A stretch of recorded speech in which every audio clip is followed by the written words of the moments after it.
Glória a Deus. Aleluia. Aleluia, glória a Deus. Boa noite a todos. Que a graça e a paz do Senhor Jesus esteja em seu coração, na sua casa, na sua família. Amém. Glória a Deus. Eu quero trazer uma palavra, quero ser rápido com essa palavra, mas eu quero falar algo ao seu coração. Eu quero que você preste muita atenção. Se acomode aí na sua casa, se acomode aí onde você está.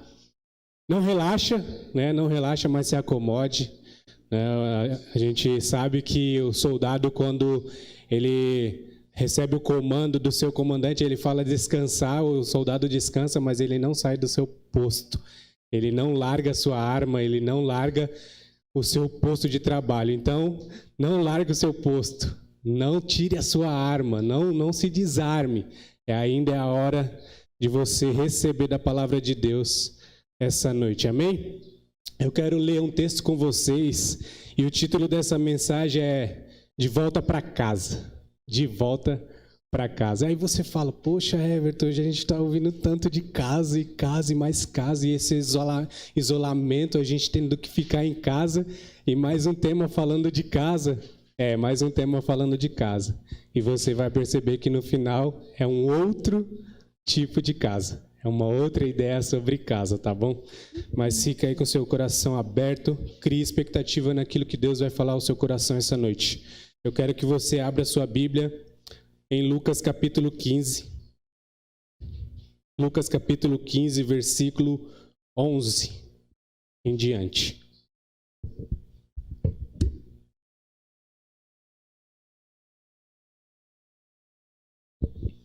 Lucas capítulo 15, versos 11 em diante, diz assim, ó.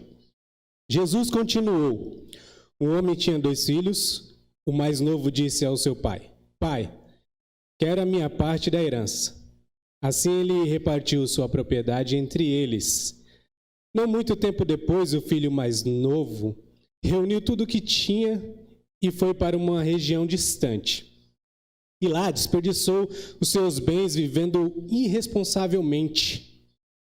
Depois de ter gasto tudo, houve uma grande fome em toda aquela região e ele começou a passar necessidade. Por isso foi empregar-se com um dos cidadãos daquela região, que o mandou para o seu campo a fim de cuidar de porcos. Ele desejava encher o estômago com as vagens de alfarrobeira que os porcos comiam, mas ninguém lhe dava nada. Caindo em si, ele disse, quantos empregados de meu pai têm comida de sobra e eu aqui morrendo de fome? Eu me porei a caminho e voltarei para o meu pai e lhe direi, Pai, pequei contra o céu e contra ti. Não sou mais digno de ser chamado teu filho. Trata-me como um dos teus empregados. A seguir levantou-se e foi para o seu pai. Estando ainda longe, seu pai o viu e, cheio de compaixão, correu para o seu filho, o abraçou e beijou. O filho lhe disse, Pai, pequei contra o céu e contra ti, não sou mais digno de ser chamado teu filho. Mas o pai disse aos seus servos, depressa, tragam melhor roupa e vistam nele, coloquem um anel em seu dedo e calçados em seus pés. Tragam um novilho gordo e matem-no. Vamos fazer uma festa e alegrar-nos, pois este meu filho estava morto e voltou à vida, estava perdido e foi achado. E começaram a festejar o seu regresso. Enquanto isso, o filho mais velho estava no campo. Quando se aproximou da casa, ouviu a música e a dança. Então chamou um dos servos e perguntou-lhes o que estava acontecendo. Ele lhe respondeu, seu irmão voltou e seu pai matou um novilho gordo porque o recebeu de volta são e salvo. O filho mais velho encheu-se de ira e não quis entrar. Então seu pai saiu e insistiu com ele, mas ele respondeu ao seu pai, olha, todos esses anos tenho trabalhado como um escravo ao teu serviço e nunca desobedeci às tuas ordens. Mas tu nunca me deste nem um cabrito para eu festejar com os meus amigos. Mas quando volta para casa seu filho, que esbanjou os teus bens com as prostitutas, matas um novilho gordo para ele. Disse o pai, meu filho, Você está sempre comigo e tudo que eu tenho é seu. Mas nós tínhamos que celebrar a volta deste seu irmão e alegrar-nos, porque ele estava morto e voltou à vida, estava perdido e foi achado. Amém? Glória a Deus. Vamos tentar ir até o final, porque esse texto é bastante importante, bastante ilustrativo para as nossas vidas e para o momento que estamos vivendo. Mas aqui a história é muito simples, né? Talvez você já deve ter escutado isso por diversas e diversas vezes, por muitas e muitas outras pessoas tão capacitadas quanto eu. Mas eu quero aqui compartilhar um pouquinho daquilo que eu aprendi enquanto eu li a palavra de Deus. Esse texto tem queimado no meu coração há semanas. Estive nesses dias ainda sentado com a pastora, nossa mãe espiritual aqui. É a bênção de Deus que Deus tem preservado e tem colocado para cuidar de nós. E a conversa foi sobre isso e a gente começou a viajar sobre esse tema, sobre essa realidade. E isso tem queimado de fato no meu coração sobre essa palavra. É uma palavra bastante conhecida, mas que ela faz jus ao que eu quero ministrar ao seu coração e eu quero falar com você. Então, para isso, eu quero te pedir que você fique atento. No finalzinho eu quero liberar algo de Deus sobre a sua vida, quero te fazer alguns convites e eu quero que você fique muito atento para isso. A história diz que havia 2 meninos, 2 homens, 2 jovens, 2 filhos na casa. E o interessante da história é que os filhos, um dos filhos, o mais novo nesse sentido, ele vai e pede a herança para o pai. A gente sabe, e para nós que estamos aqui, herança não é um tema muito bem falado. Nós não temos muita propriedade para falar de herança, porque nós não aprendemos assim, nós não fomos ensinados nessa maneira de herança. Então, a gente não sabe o que vai lidar com a morte dos pais e com a perda deles. Mas isso para aquela realidade, para a realidade oriental, isso é muito natural. Então, sempre há uma expectativa, sempre há também uma realidade já construída pelos pais, que os filhos receberão a herança de tudo que os pais construíram anteriormente. Isso para eles é muito natural, para nós ainda não. A gente não tem essa política, ou não temos esse costume, não temos essa realidade aqui. Mas a grande verdade é que para receber a herança, primeiro precisa haver a morte, precisa haver o falecimento do pai para poder passar. E o que está acontecendo nesse texto é bastante interessante. Eu estava pesquisando o que esse filho faz para com o seu pai, pedindo a herança, além do ponto de ele ser o mais novo, já está quebrando todos os protocolos aí nessa história, né? Porque sempre é o mais velho que recebe a herança, né? Sempre começa do mais velho e vai descendo. A gente percebe isso e a gente lembra também da história de Esaú e Jacó. Jacó engana, né? Faz aquele joguinho com Esaú e acaba recebendo. Ele era o mais novo, lembrando da história, que ele sai do ventre de sua mãe junto com seu irmão e ele está agarrado ao calcanhar. E ele é o filho mais novo nessa história. Esaú seria o filho que receberia a bênção do Senhor, porque o pai dele já está finalizando a sua vida, então ele vai dar a bênção antes que finalize.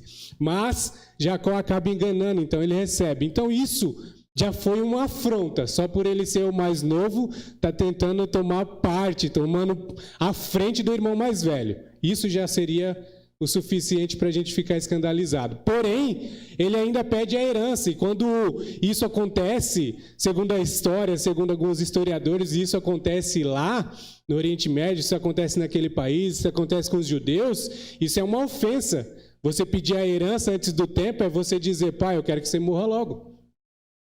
Eu quero que você se vira aí, eu quero logo minha herança. É mais ou menos isso. Ele está dando como pai morto, como pai vencido nessa história. Aristófanes apareceu nessa história aqui, né? Temos aqui no Brasil, porque ela fez isso, né?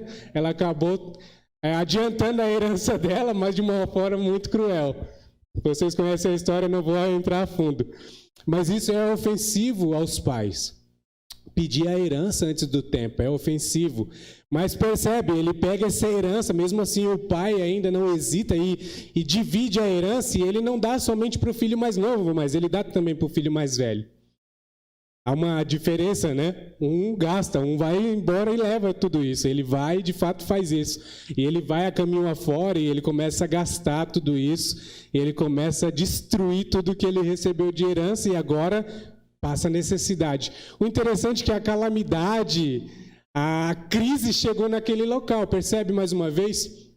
A crise chega, estabelece uma outra perspectiva. E agora tudo que ele tinha, ele gastou tanto, esbanjou tanto, que agora a crise, ele foi pego de surpresa mais uma vez. E agora não tem mais nada, e a crise naquele local, diz a história, né, que houve uma crise ali, houve fome naquele lugar, e ele agora vai procurar o que fazer, vai procurar trabalhar.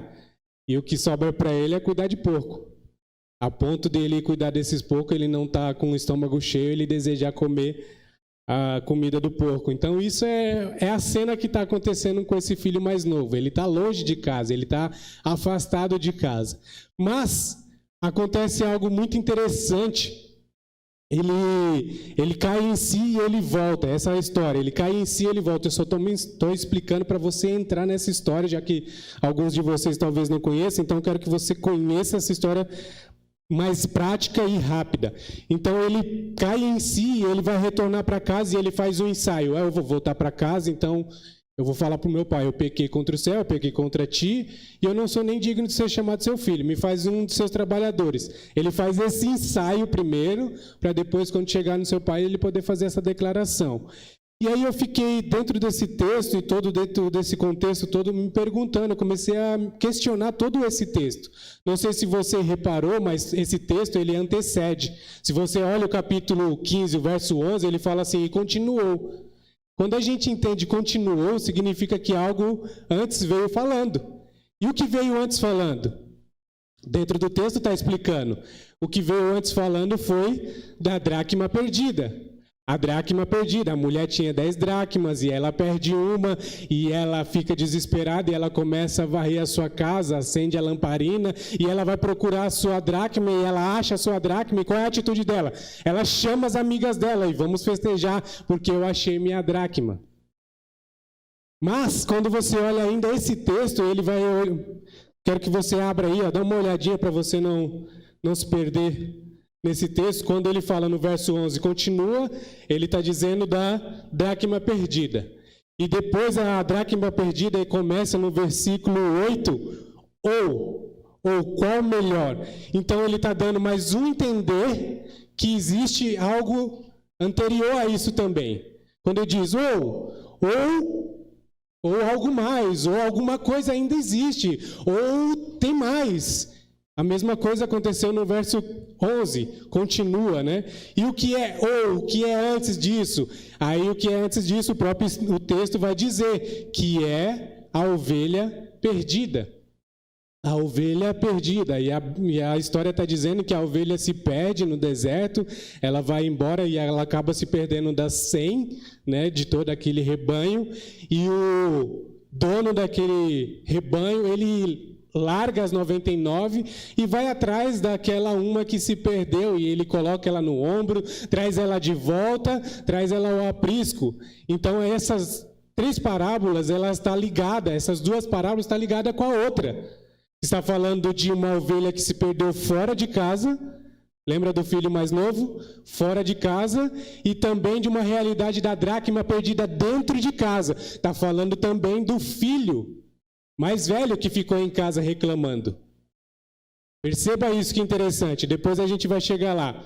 Mas antes disso ainda, há um contexto para poder entrar. O texto foi... Eu comecei a pesquisar, comecei a ler várias vezes, porque escutei muita gente falar e não tinha olhado por esse ponto de vista e comecei a pesquisar sobre isso. Mas o que antecede esse diálogo de Jesus e essa parábola de Jesus é um questionamento dos fariseus, é um questionamento desses homens da lei, que eles estão falando assim, tá vendo? Jesus senta com os publicanos, com os pecadores e come na mesa com eles.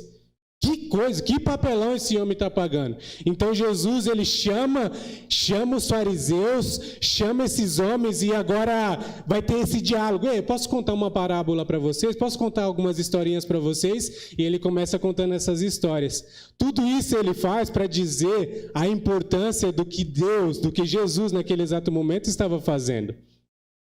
A importância da vida, a importância de salvar vidas. Vocês estão preocupados porque eu estou sentado com os publicanos, com os pecadores?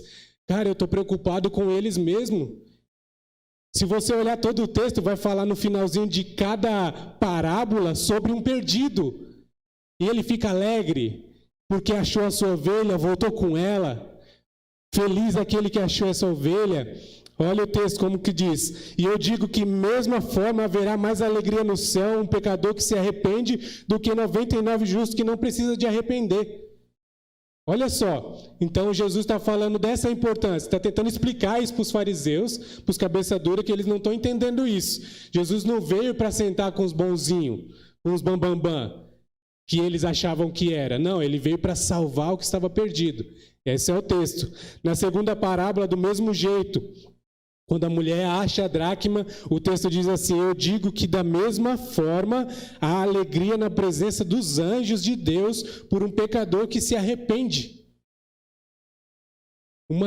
Duas realidades para falar dos dois filhos. E eu quero falar dos dois filhos com você para a gente compreender toda a mensagem que eu quero deixar para vocês hoje, essa noite. Primeiro, ovelha perdida fora de casa. Ovelha perdida fora de casa também tem significância, também tem importância. E depois uma dracma perdida dentro de casa. E se você olhar o finalzinho do texto, o filho mais velho fica todo mimimi. Ah, não vou entrar não. Você está fazendo negócio, está pagando um papelão aí. O que você está fazendo, pai, é errado. Esse rapaz, esse teu filho, né? Ele a declaração ainda é, isso eu li na NVI, esse teu filho foi lá e gastou tudo com as prostitutas. E agora ele volta e você ainda mata um novilho para ele? O que o senhor está fazendo? Não tem lógica. Aí a gente olha para o filho mais velho, como eu já olhei muitas das vezes, e a gente fala, cara, ele pegou pesado com o pai dele. Acho que ele foi forte com o pai dele, as palavras foram... Mas não, perceba, se coloque no lugar também do filho mais velho. Imagina você estar em casa trabalhando com seu pai, fazendo várias coisas, ali pertinho dele, e aí seu irmão mais novo pede a herança, pega tudo da parte dele de herança, vai embora, arrebenta tudo, gasta com tudo, e volta dizendo que quer ser um dos trabalhadores, mas o pai, em vez de olhar para isso, não, vão contratar ele, é verdade. Aí ele vai agora progredir, vai crescer novamente para poder ter o seu espaço. Essa é uma mentalidade empresarial, essa é uma mentalidade de funcionário. Funcionário pensaria isso, e é o que esse mais velho representa ser, né? Ele é um funcionário, ele não entende a sua posição como filho. Ele entende que ele é um trabalhador. E é isso que ele declara para o pai: eu estou aqui tanto tempo trabalhando para o Senhor, eu estou aqui tanto tempo como escravo fazendo as coisas para o Senhor, e o Senhor não me dá nada, nem um novilho para me matar com os meus amigos. Eu entendo perfeitamente que a revolta dele não é normal, assim, não, ele não está sendo cruel, ele está sendo até coerente com essa parte, porque o que ele faz, o mais novo, o irmão dele faz, é cruel. Leva tudo do pai, ainda naquele contexto faz um ato de ofensa ao seu pai. Eu quero que você morra. Você lembra disso que eu falei? Mais ou menos isso. Eu quero que você morra porque eu quero minha herança. Já que você não morre logo, então me dê a herança. É mais ou menos isso que está acontecendo. E olha que impressionante isso. Isso tem a ver com as nossas vidas hoje. Isso tem a ver com a nossa realidade hoje. Existem dois tipos de filho na nossa geração. Dois tipos de filho na nossa geração. O filho que está perdido lá fora, não sabe o caminho de volta, está clamando para que alguma coisa revele a ele, alguém aponte o caminho para ele, alguém diga para ele, ou alguém desperte ele. Eu acredito que muitos filhos, e você que está ouvindo essa mensagem agora, eu acredito que você também já ouviu isso. Já até declarou isso. Eu não tenho força para voltar. Eu não consigo voltar. Eu já tentei, mas parece que o caminho é muito longo. Parece que eu nunca vou chegar. E aí eu não estou falando de igreja. Eu não estou falando de você voltar para a igreja. Eu não estou falando de você voltar para uma religião. Eu estou falando de você voltar para Jesus. Voltar para a casa do Pai. A casa do Pai. Que é exatamente isso que está acontecendo aqui. Está na hora de voltar para casa, filhos. Há uma geração de filhos aí perdidos. E Deus está falando essa noite com você. Você vai ouvir essa mensagem. Se não está ouvindo agora, você vai ouvir essa mensagem. Jesus está te chamando de volta para casa. Chega de desejar comida de porco. Chega de se humilhar. Chega de ser massacrado pelo mundo. Chega, acabou isso. O Pai está te chamando. E Ele não quer o seu argumento, Ele quer o seu abraço. Ele quer o seu arrependimento, porque foi exatamente isso que o filho pródigo fez. Ele caiu em si. E esse cair em si preciso mudar a minha rota. Eu estou no caminho errado. Eu preciso sair desse lugar. Não é esse o lugar que eu tenho. Eu tenho um pai. Percebe que ele não esquece que é o pai. Ele poderia chamar de funcionário. Ele poderia chamar de chefe. Ele poderia chamar de patrão. Mas eu tenho um pai. E você está aí ouvindo essa mensagem ardendo no seu coração. Fala, é verdade, eu tenho um pai. E por que eu estou aqui? Porque eu estou sofrendo nessa calamidade, porque está vindo tanta depressão, ansiedade, medo, porque eu estou aqui desejando tantas outras coisas, como coisas que não satisfaz, sendo que eu tenho uma casa para voltar, sendo que eu tenho um pai. E eu acho muito interessante isso, e quando o filho volta para casa e ele volta cheio de argumento, é como se o pai não desse a mínima para os seus argumentos. E ele abraça o seu filho e ele fala, depressa, pegue o novilho, mate esse novilho, pegue roupa, vista ele, coloque um anel no seu dedo, coloque sandálias nos seus pés, porque ele voltou para casa. Restituiu tudo que ele tinha perdido. E talvez, filho, você saiu. Talvez você se perdeu em algum momento da sua história, em algum momento da sua caminhada. E aí você perdeu tudo que você levou junto.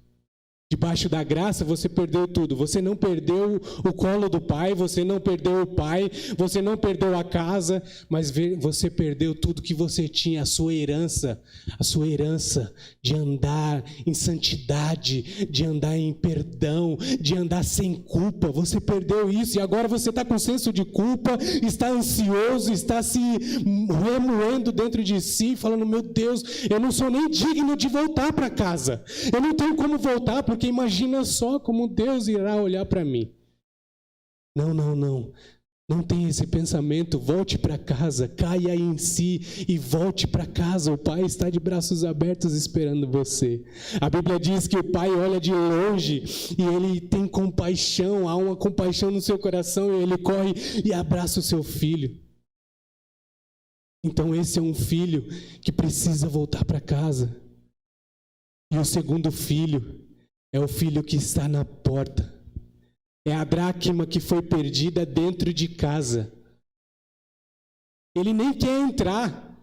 Ele nem quer mais fazer parte da família. Ele nem quer fazer parte da história. Ele nem quer festejar. Ele nem está pouco se importando porque o seu irmão voltou, porque o seu irmão está ali. Ele está pouco se importando com isso, mas o seu pai fala, cara, a gente precisa festejar porque ele estava perdido e ele foi achado, estava morto e reviveu. Você está preocupado? Não. Tudo que está aqui, tudo que eu tenho é teu. Eu acho que só você não entendeu isso. E quantos filhos na nossa geração está na porta, não entra, mas fica ali se achando um trabalhador, se achando um indigno, e fica trabalhando, se esforçando, colocando a sua vida como se fosse capaz de gerar alguma coisa por causa da graça. Graça é um favor imerecido, querido. Está na hora de você entrar para dentro de casa. Está na hora de voltar para casa. Não fica aí fora reclamando porque seu irmão entrou. Não fica aí fora reclamando, porque fulano canta desse jeito, mas ciclano nem me cumprimenta, mas o pastor nem fala comigo, mas nem me visita. Não, chega disso, chega. Está na hora de você entrar para dentro de casa e desfrutar do banquete, tem uma mesa toda pronta para você. Jesus está te chamando essa noite para você vir para dentro de casa, ceiar com Ele, sentar à mesa com Ele. O Pai está te chamando, o Pai está te chamando. O interessante disso tudo é que o próprio Jesus, ele foi um exemplo de filho, e filho bem resolvido. Tudo que ele falava, e o Pai, ele dizia assim, eu só faço o que eu vejo meu Pai fazendo. Eu me movo porque meu Pai falou para mim me mover. Eu faço isso porque o Pai me falou para me fazer. Essa é uma realidade, a paternidade precisa chegar no seu coração, no nosso coração, querido. Filho não precisa estar mendigando, filho não precisa estar implorando, filho só entra. Eu não estou descartando a possibilidade de você trabalhar para o Senhor, não é isso. Mas não olhe por esse ponto agora, não olhe de fazer alguma coisa para Deus agora. Olhe no ponto de ser alguma coisa para Deus agora. É tempo de se resolver. É tempo de resolver-se consigo mesmo. Falar, eu sou um filho porque eu estou mendigando. Eu sou um filho porque eu estou sofrendo tanto. Foi Ele que nos adotou, Ele que nos trouxe para perto. Efésios capítulo 1 fala que Ele nos elegeu nele antes da fundação do mundo. Então você é dele já antes de que você saiba disso. Então está na hora de voltar. Porque você está perdendo tempo, filho. Volta para casa. Tem um banquete preparado para você. Tem um banquete preparado para você. Esse é o tempo propício para você voltar para casa. Everton, mas como eu faço, Everton? Porque não tem mais nenhuma igreja aberta, Everton? Como é que eu faço?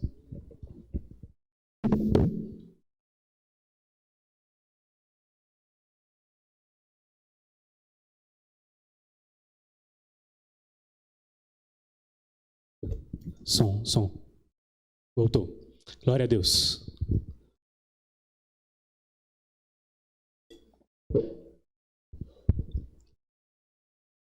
Everton, como é que eu faço? Como é que eu faço para voltar, Everton, se todas as igrejas foram fechadas? Nós estamos num tempo perigoso de sair até para a rua, Everton. A quarentena está nos deixando para dentro de casa, isolamento. Como é que eu faço, Everton? Eu preciso voltar, eu sei agora que eu preciso voltar, Everton. Você está ouvindo essa palavra, eu sinto isso no meu coração que você está ouvindo isso e está argumentando o que eu estou falando. Como é que eu volto agora?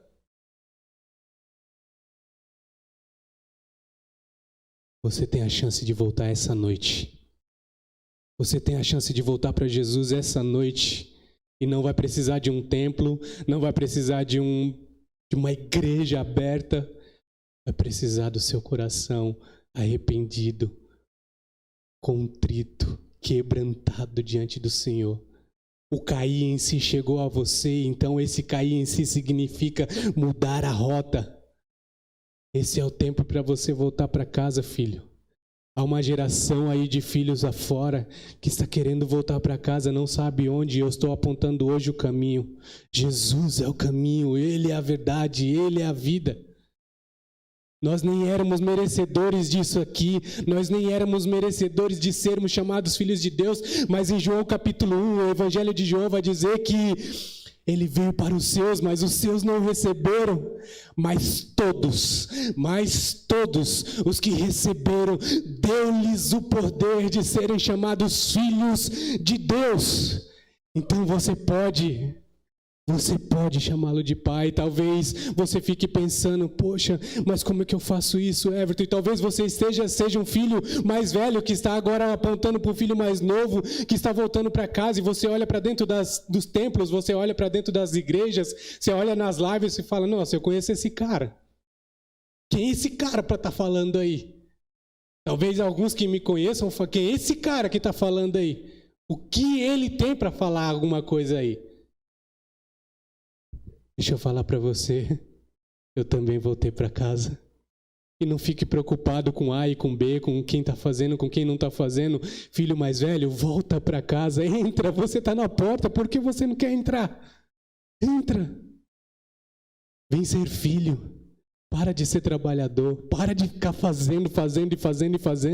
Você está se desgastando demais. Demais na sua vida, fazendo. Se você não tem a propriedade de ser. Enquanto a gente fazer, sem ter a propriedade de ser, o fazer vai nos cansar e pararemos no meio do caminho. Mas esse não é o desejo do Pai. O Pai está te chamando para dentro de casa. O Pai está te chamando, filho. Ele está te chamando para que você faça parte do exército dele, dos filhos dele que manifestarão a sua glória em toda a terra.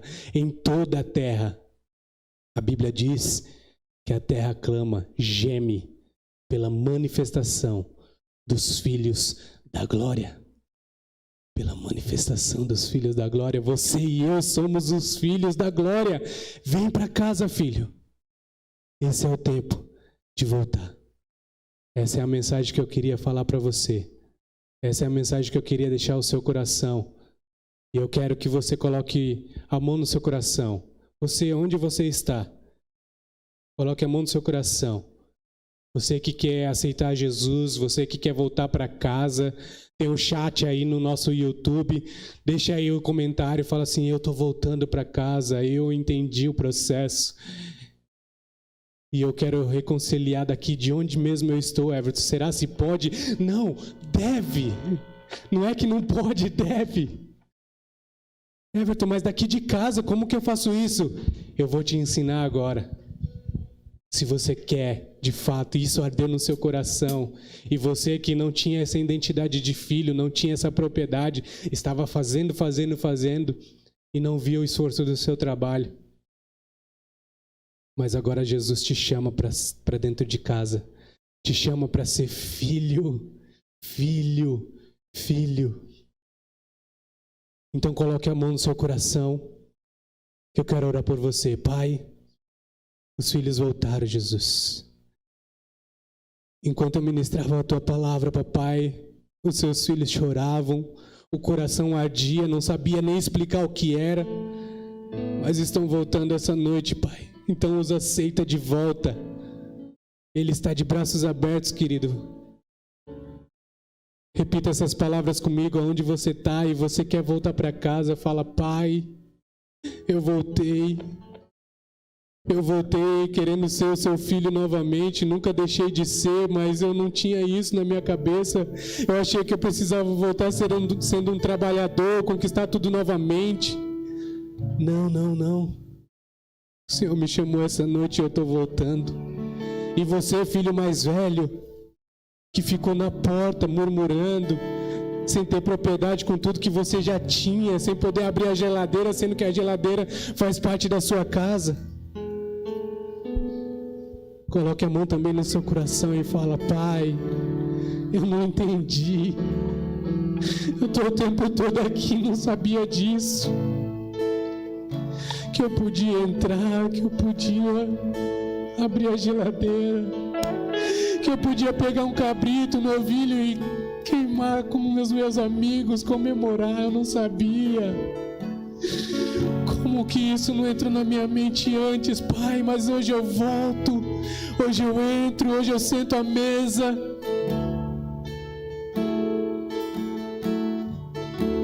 Pai, eu te agradeço. Pai, eu te agradeço essa noite pela tua palavra. Obrigado pela oportunidade de sermos teu filho. Obrigado porque nós não queremos viver um mundo, Senhor. Nós não queremos viver um mundo mendigando. Nós temos o Senhor é o nosso Pai, o nosso bondoso Pai. O Senhor nos adotou, o Senhor mandou o teu Filho para pagar um preço em nosso lugar. Um preço que ninguém pagaria, filho algum conseguiria pagar, mas o Filho perfeito pagou esse preço por nós. Muito obrigado, Jesus. Muito obrigado por essa noite. Obrigado por essa palavra, Pai. Querido, que Deus abençoe a sua vida. Eu quero que você coloque nos comentários aí no chat, nos procure nas redes sociais e fala, Everton, eu voltei para casa. Everton, eu quero ser acompanhado, eu quero ser ministrado, eu quero aprender mais da palavra. Eu entendi que eu tenho que voltar para casa porque o meu pai me espera. Deixa nos seus comentários aí, deixa no chat do YouTube e nós entraremos em contato. Deixa seu telefone, mesmo que a distância, mesmo que o isolamento, nós nos conversaremos, entraremos em contato com você. Outro recado também, nós teremos culto amanhã às 18 horas. Também entre nesse link da Fonte Church em Recife.